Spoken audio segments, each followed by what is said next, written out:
నమస్తే, welcome to Leo. మనతో ఉన్నారు ఏపీ కమ్మ కార్పొరేషన్ డైరెక్టర్ అడుసుమల్లి శ్రీనివాస్ గారు. సార్ నమస్తే. నమస్కారం అండి. కూటమి ప్రభుత్వం దేశభక్తిపై ఇప్పుడు రాబోతున్నటువంటి ఒక యుద్ధ విమానాల తయారీ ఏదైతే ఉందో సత్యసాయి జిల్లాలో దాదాపు 15,000 కోట్ల పైచిలకు పెట్టుబడులు రాబోతున్నాయి.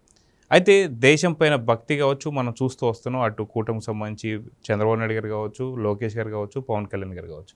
కానీ దేశ ద్రోహుల్లా ఏదైతే ఎర్రచందనకు సంబంధించి స్మగ్లర్లతో స్నేహం కావచ్చు, ఎవరైతే షాహిల్ హమీద్ అనేటువంటి ఒక టెర్రరిస్ట్తో జగన్కున్నటువంటి ఒక సంబంధాలు కావచ్చు, మొన్నే ఒక డాక్యుమెంటరీ కూడా వచ్చింది. వీటన్నిటితో పాటు సాగర్మాల అని చెప్పి నావీ బేస్డ్ సంబంధించినటువంటి ఒక అది కూడా ఇండియన్ ఆర్మీకి సంబంధించిందే. ఆ యొక్క కంపెనీని జువ్వల దిన్నకెళ్ళి నేను వచ్చిన 2 నెలల్లో ఎలగొట్టేస్తా అని చెప్పి మాట్లాడుతున్నారు.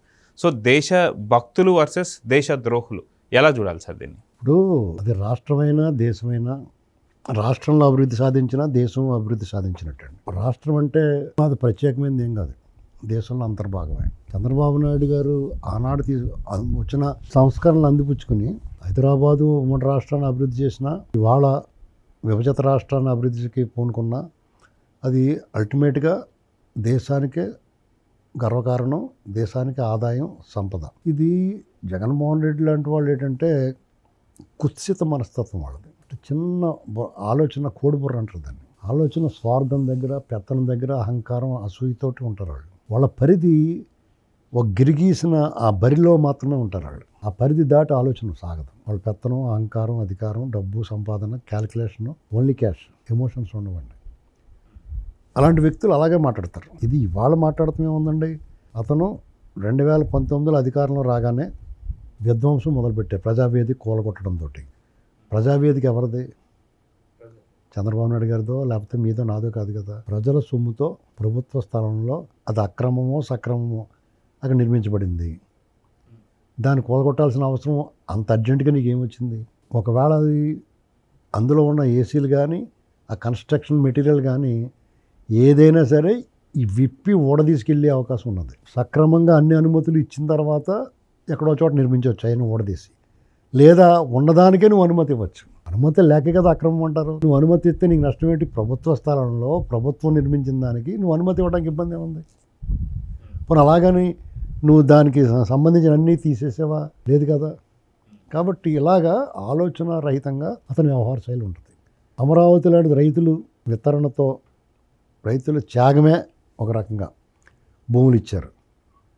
అమరావతి రాజధాని నగరం నిర్మాణంలో నీకు ఏం రోగం? దాన్ని ఎందుకు పాడు చేసావు? పోలవరం ఇదంతా జాతి సంపద అండి. ఇదంతా దేశ సంపద. ఇది రాష్ట్రం అంటే ఆంధ్ర ఒకళ్ళదే కదా, దేశంలో భాగం కదా. పోలవరాన్ని అలాగే దెబ్బ కొట్టేశాడు. ఇంకా రేపు జూన్ వరకు టైం పట్టింది. అప్పుడే ఓపెన్ అవ్వాల్సింది 2019 జూన్లో అవ్వాల్సింది 7 ఏళ్ళ తర్వాత అవుతుంది ఇప్పుడు. అంటే నువ్వు దాన్ని 7 ఏళ్ళు వెనక పట్టిపోయావు. పట్టిసీమ 1,500 ఖర్చు పెడితే ఇప్పటికీ 7-8 వేల కోట్ల ఆదాయాన్ని సంపాదించింది దానివల్ల. అంటే నువ్వు ఎంత నష్టం చేసావు? అదే కాదండి, కియా మోటార్ సంబంధించి యాన్సర్ యూనిట్స్, అమర్ రాజా బ్యాటరీకి సంబంధించిన 2వ యూనిట్ని దారుణంగా తరిమేస్తూ నీకు వైజాగ్లో ఉన్న మిలియనియం టవర్స్లో అందరినీ తరిమేశాడు. మెడిటిక్ జోన్ ఒకదాన్ని తరలించలేకపోయాడు, కానీ మిగతాన్ని ఎలగొట్టేశాడు. ఇప్పుడు కూడా అదే మాట చెప్తున్నాడు అతను. అతనిలో మార్పు రాలేదు. ఇది అందుకనే అతను ఏం చేశాడంటే జనం అతను ఎలగొట్టారు. ఇప్పుడు మళ్ళీ అదే మాట చెప్తున్నాడు కాబట్టి నేను దరిదాపులో రానివ్వరు. ఇంకా రాబోయే రోజుల్లో అతను పర్యటనలు కూడా అడ్డుకుంటారు జనం. ఎందుకంటే ప్రజలు అశాంతి రేకెత్తిస్తున్నాడు అనేటువంటి కాదు చాలు, ప్రజలు ఊరుకోరు. ఇప్పుడు సాగర్మాల ప్రాజెక్టులైనా లేకపోతే పెట్టుబడిదారులు ఎవరన్నా వస్తే మెడికల్ కాలేజీ పెట్టుబడిదారులు మీరు అన్న తరిమేస్తాను, నేను మొత్తం లాగేసుకుంటాను అంటే చూస్తూ ఊరుకుంటారా? మాజీ ముఖ్యమంత్రిగా నీకున్న ప్రివిలేజ్ని చాలా గౌరవంగా చక్కగా వాడుకోవాలి. శృతి మించితే నిన్ను కూడా సాధారణ పౌరుడి కన్నా దారుణంగా చూస్తారు. ఇప్పటివరకు నువ్వు ఒక అరాచక శక్తివి కాబట్టి వెంటనే రాయేయటం ఎందుకని ఆగుతున్నారు. నీ తోకలన్నీ కత్తిరించేసిందారు, నీ రెక్కలు కత్తిరించేసిందారు, నువ్వేం చేస్తావు? ఒక్కొక్కరు లోపల పోతున్నారు కదా బ్యాచ్. చివరిలో నువ్వే వెళ్తావు లోపలికి. నువ్వు రాష్ట్రం ఎవడన్నా రాష్ట్రాన్ని పరిపాలించాలని నేను అధికారంలో రావాలనుకుని కూడా ఏం చేయాలి? నీ టైంలో నువ్వు అభివృద్ధి చేయాలి. నీ టైం కానప్పుడు ఇంకోటి అభివృద్ధి చేస్తూ ఉంటాడు. మళ్ళీ నువ్వు వచ్చిందో నేను మళ్ళీ ఇంకా అభివృద్ధి చేస్తానని చెప్పాలి. అంతేగాని ఉన్నదాన్ని పాడు చేయటం ఏంటి? నువ్వు దేన్ని పరిపాలిస్తావు? ఎవరిని పరిపాలిస్తావు? నువ్వు మొత్తం విధ్వంసం చేసిన తర్వాత అది ఎన్నాళ్ళు సాగుద్ది? ఇది ఏమైనా ప్రైవేట్ రాజ్యమా? ఇది స్వతంత్ర భారతదేశం కదా, యూనియన్ ఆఫ్ స్టేట్స్ కదా. భారతదేశాన్ని ఇండియా అంటే యూనియన్ ఆఫ్ స్టేట్స్ అనాలా. అమెరికాని ఏమంటారు? యునైటెడ్ స్టేట్స్ ఆఫ్ అమెరికా అంటారు. అలాగే ఇది భారతదేశంలో అనేక రాష్ట్రాల సమాహారమే భారతదేశం. భారతదేశం తాలూకా ఆత్మ ఏంటంటే భిన్నత్వంలో ఏకత్వం. ప్రత్యేకంగా ఆంధ్ర అంటే ఆంధ్ర, తెలంగాణ, తమిళనాడు వేరు ఏం కాదండి. ఆ ఒక యూనిట్ల కింద లెక్క అది. మొత్తం అంతా కలిపి భారతదేశం. నువ్వు ఒక చోట నువ్వు అగ్గెట్టి ఎత్తానంటే ఊరుకుంటారా నిన్ను కూడా? ఇప్పుడు సుప్రీంకోర్టు ఏం వ్యాఖ్యానించింది? ఆర్థిక నేరస్తులు ఉగ్రవాదులతో సమానం అన్నారు. నువ్వు విధ్వంసాలు చేస్తుంటే నిన్ను కూడా అలాగే చూస్తారు, అదే రకంగా ట్రీట్ చేస్తారు. యాంటీ సోషల్ ఎలిమెంట్గా భావించే పరిస్థితి వచ్చేస్తుంది. ఇప్పుడు ఆయన ముఖ్యమంత్రిగా పనిచేసాడు, బాధ్యతగా ఉండాలి. ప్రజల పట్ల నువ్వు, ప్రత్యర్థుల పట్ల నువ్వేం మాట్లాడినా, ఏం విమర్శ చేసినా అది సహేతుకంగా ఉండాలి. ప్రజలకు నష్టం కలిగించేది ఏది మాట్లాడకూడదు నువ్వు. కానీ అయ్యే మాట్లాడతాను. విద్వేషాలు రెచ్చగొట్టడం, కులాల మధ్య, ప్రాంతాల మధ్య చిచ్చు పెట్టడం, ఎదటి వాళ్ళని భయపెట్టాలనుకుంటే ఇంకా నువ్వు గజంలో దిగిపోయినా కానీ నీకు ఇంకా నువ్వేదో రెచ్చిపోయి మాట్లాడతాం. ఇవన్నీ చూసి వాళ్ళకి ఎప్పటికలేవా? నీ శ్రేణులందరూ నిరాశకులోనే ఇవాళ జగన్మోహన్ రెడ్డి పర్యటనలు అంటే పలానా ఊళ్ళో రికార్డింగ్ డ్యాన్స్ ఉంది, సాయంత్రం 6 గంటలకు ప్రారంభం, తొందరగా రావాలని చెప్పి మైకి పెట్టి తిరుగుతారు. అలా బతిమాలాల్సి వస్తుంది. వచ్చిన తర్వాత మళ్ళీ 5 నిమిషాల కార్యక్రమం ప్రారంభం అవుద్ది, అందరూ రండి బాబు స్టేజ్ ముందు కూర్చోండి, దూరంగా కూర్చోండి అంటారు జనం పలచగా ఉన్నప్పుడు. ఇలాంటి మాటలు మాట్లాడుకోవాల్సి వస్తుంది. నీకు ఇంత గతి పెట్టిన తర్వాత మొత్తం నీ గ్రాఫ్ పాతాళానికి వెళ్ళిపోయింది. నిన్న మనం చూసాం, గ్రాఫిక్స్ మీద ఆధారపడ్డాం. కొన్నాళ్ళకి ఆ గ్రాఫిక్స్ చేసేవాడు కూడా చిరాకు వస్తుంది. కొత్త ఎక్కడి నుంచి పెట్టుకొస్తాడు?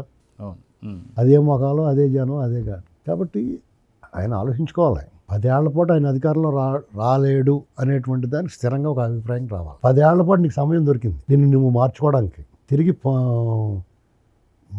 పుంజుకోవడానికి. నువ్వు మారితే అయినా సరే నేను క్షమించరు జనం. కానీ నువ్వు ప్రయత్నం చేయాలి కదా. నువ్వు అసలు ఆ ప్రయత్నం లేకుండా ఇంకా భయపెడతాను, ఇంకా దారుణంగా వ్యవహరిస్తాను, ఇంకా దారుణంగా మాట్లాడతానంటే కరెక్ట్గా మేము అందరం చెప్తున్నట్టుగానే మళ్ళీ సార్ ఆనవాళ్ళు లేకుండా పోతాం. సార్ మీరు అన్నట్టుగా ఏదైతే వైసీపీ హయాం పూర్తిగా దిగిపోయిన తర్వాత 2024లో కూటమి ప్రభుత్వం వచ్చిన కరెక్ట్ నెల 15 రోజులకే ఢిల్లీ వెళ్ళిపోయి దాదాపు 30 నుంచి 32 హత్యలు జరిగాయని చెప్పి, 36 హత్యలు జరిగాయని చెప్పి మాట్లాడడం. అదేవిధంగా చూసుకుంటే పాస్టర్ ప్రవీణ్ గారికి సంబంధించి మరణం అయితే దాని హత్య అని చెప్పేసి అటు క్రైస్తవులకి, హిందువులకి సంబంధించి గొడవ పెట్టడం. నేను క్రిస్టియన్ ముసుగులో ఉన్నాము, మేము ముసుగు తీసేస్తే ఊచకోతగా వస్తామని చెప్పి జాన్ బెన్ లింగం అనేటువంటి వ్యక్తులతో మాట్లాడించడం కావచ్చు, ఇప్పుడు ఆకువీడికి సంబంధించినటువంటి ఇష్యూ కావచ్చు.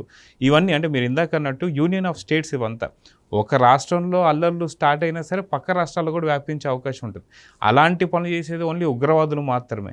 ఇప్పుడు ఇలాంటి ఉగ్రవాదులతో ఉన్నటువంటి ఒక సంబంధాలు కానీ, ఫ్రెండ్షిప్ కానీ, వీటన్నిటితో ఇట్లాంటి కుల, మత ఇలాంటి చిచ్చులు పెట్టడాన్ని ఎలా చూడాలి? ఇప్పుడు అదేనండి, ఇప్పుడు దానివల్ల ఏమవుద్దంటే జగన్మోహన్ రెడ్డి లాంటి వాళ్ళకి ఎవరు సపోర్ట్ చేస్తున్నారో వాళ్ళు నష్టపోతారు. ఆ సమూహం నష్టపోద్ది. కొంతమంది వ్యక్తుల వల్ల ఒక సమూహం నష్టపోద్ది. ఇప్పుడు క్రైస్తవుల పట్ల ఎవరికి వేరే అభిప్రాయం ఉండేది కాదు. వాళ్ళు మతాచారం వాళ్ళు ఆచరించుకునేవారు, వాళ్ళ పనులు చేసుకునేవారు, వాళ్ళ ప్రార్థనలో వాళ్ళ గొడవ, వాళ్ళ దారిలో వాళ్ళు ఉండేవారు. ఇటీవల కాలంలో ఎందుకు వార్తల్లోకి వస్తున్నారు? ఇటువంటి పాస్టర్ ప్రవీణ్ గారు హైలైట్ చేయడానికి ఎవరో చెప్పడానికి ప్రయత్నం చేశారు. అప్పుడు ప్రజలందరికీ ఇంత దుర్మార్గమా? స్పష్టంగా పోలీసులు ఇంత క్లియర్గా చెప్తున్నా కానీ వీళ్ళు అంత అడ్డగోలుగా మాట్లాడుతున్నారు. మేము ఒక కన్సాలిడేటే గుంపుగా ఉన్నాం కాబట్టి మేము ఇలాగ ఏమైనా చేయగలం అని అంటున్నారు కాబట్టి వీళ్ళతో జాగ్రత్తగా ఉండాలనేటువంటి అవేర్నెస్ మిగతా వాళ్ళు వస్తారు, మిగతా వాళ్ళు కన్సల్టేట్ అవుతారు. అప్పుడు వాళ్ళకి ఇంకా ప్రమాదం కదా. ఆగిబిడిదని అంతే. ఇప్పుడు అక్కడేదో దేవాలయం, రామం కట్టుకుంటాను అలా. అప్పుడు ఏమైపోయింది? దానికి సమస్య ఉండదు కదా. మీకు అంత పట్టుదల ఎందుకు? కావాలని కొంతమంది రెచ్చగొట్టడం ఎందుకు? అది ఎవరికి నష్టం చేస్తుంది? నిజంగా అసలైన క్రైస్తవులకు నష్టం చేస్తుంది. వీళ్ళు బాగానే ఉంటారు, యాంటీ సోషల్ ఎలిమెంట్స్. ఇదనమాట. ఇది జగన్మోహన్ రెడ్డి అసలు అనుసరించకూడదండి ఎవరు ఉన్నాయి. ప్రమాదం అతను. జగన్మోహన్ రెడ్డి లేనప్పుడు, రాజ్యాధికారుల పాలిటిక్స్లో అయినప్పుడు ఎవరికన్నా ఈ గొడవలు ఉన్నాయండి ఎప్పుడన్నా? క్రైస్తవుల పని, హిందువుల పని, ముస్లింల పని అసలు గొడవలు ఉన్నాయి ఎప్పుడన్నా? మరి ఎందుకు వచ్చినాయి ఆలోచించుకోవాలి కదా. కేవలం అతని వల్లే. సరే, ఈ అరాచకాల వల్ల, ఈ విధ్వంసాల వల్ల, లేదా నరుకుతాం, చంపేస్తాం, రప్ప లేదా రక్తంతో హోలీ ఆడేస్తాం, విధ్వంసం చేసేస్తాం అన్న వాళ్ళకి నిజంగా అధికారం పట్టగడతారా సార్? నిజంగా ప్రజలు ఏమన్నా చేస్తారు? న్యాయస్థానాలు కూడా మొన్నటిదాకా నోటీస్ ఇచ్చి వదలొచ్చు కదా, దీనికి రిమాండ్ అయ్యాలా, ఇలాంటివి మాట్లాడిన వాళ్ళు ఏమన్నారు మొన్న? విధ్వంసాన్ని కావాలని కోరుకుంటున్నారా మీరు? ఈ పోస్టర్లు వేయటమేంటి? పోలీసులు తలంటేశారు వాళ్ళు. వీళ్ళు ఎందుకు వదిలేస్తున్నారండి అంటే న్యాయస్థానాలు కూడా సుమోటోగా స్పందించేంత దారుణంగా మీరు తయారయ్యారు. అవును. చంద్రబాబు నాయుడు గారు కూడా కోరుకున్నది అదే. వేళతో వాళ్ళు కన్ను పొడిపిస్తాడు, చీ అనిపిస్తాడు వాళ్ళని.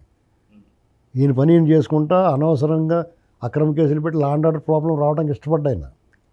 ప్రజలందరూ చీ కొట్టించి మళ్ళీ సరే వాళ్ళే తోసేస్తారు బయటికి. సో ఇలాంటి దేశ ద్రోహులకు సంబంధించి 2029లో వీళ్ళ భవిష్యత్తు ఏం కానీ ఉందంటే ఏం చెప్తారు సార్? ఎప్పుడు కూడా అరాచక శక్తులకి, యాంటీ సోషల్ ఎలిమెంట్స్కి రాజకీయాల్లో మొదట్లో వాళ్ళకి బాగా అనిపించినా ప్రజలు ఎప్పుడైతే ఒకసారి మేల్కొన్నారో వాళ్ళకి భవిష్యత్తు ఉండదండి. నేను అందుకనే వాళ్ళకి చరిత్రహీనం, భవిష్యత్తు శూన్యం, వర్తమానం అయోమయం అని చెప్పాను. వాళ్ళు అయోమయ స్థితిలో ఉన్నారు వాళ్ళ కేడర్ అంతా కూడా. నాయకులందరూ కూడా వాళ్ళు చాలా నిశ్శబ్దంగా ఉన్నారు.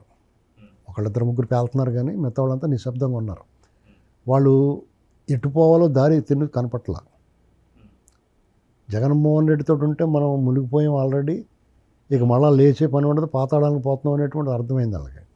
అందుకని వాళ్ళు తెలివైన వాళ్ళందరూ నిశ్శబ్దంగా ఉన్నారు. ఓటుకొండలు ఎక్కువ మోగుతాయి అన్నట్టుగా రాంబాబు, పేరు నాని ఇలాంటి వాళ్ళు పేలుతున్నారు, రోజా ఇలాంటి వాళ్ళు. వాళ్ళకి కూడా జ్ఞానోదయం అవుతుంది రేపు మాపు లోపల పోయిన తర్వాత. జగన్మోహన్ రెడ్డి అనేటువంటి మళ్ళీ వస్తే కదా వాళ్ళకైనా సీన్ ఉంటుంది. వాళ్ళు ఏమనుకుంటున్నారంటే మళ్ళీ వస్తాం అనేటువంటి ఒక ఆశ కల్పిస్తున్నారు. ప్రజలకు తెలిసి మళ్ళీ ఎందుకు వస్తాడు, మనం కదా రప్పించాలని వాళ్ళకి తెలుసు. మనం తలుపు తీస్తాను కదా లోపలికి వస్తాడు, మనం తలుపు తీసినప్పుడు తలుపేసి గడేసేసి తాళం వేసేసినప్పుడు ఎక్కడికి వస్తాడో అనుకుంటున్నారు ప్రజలు.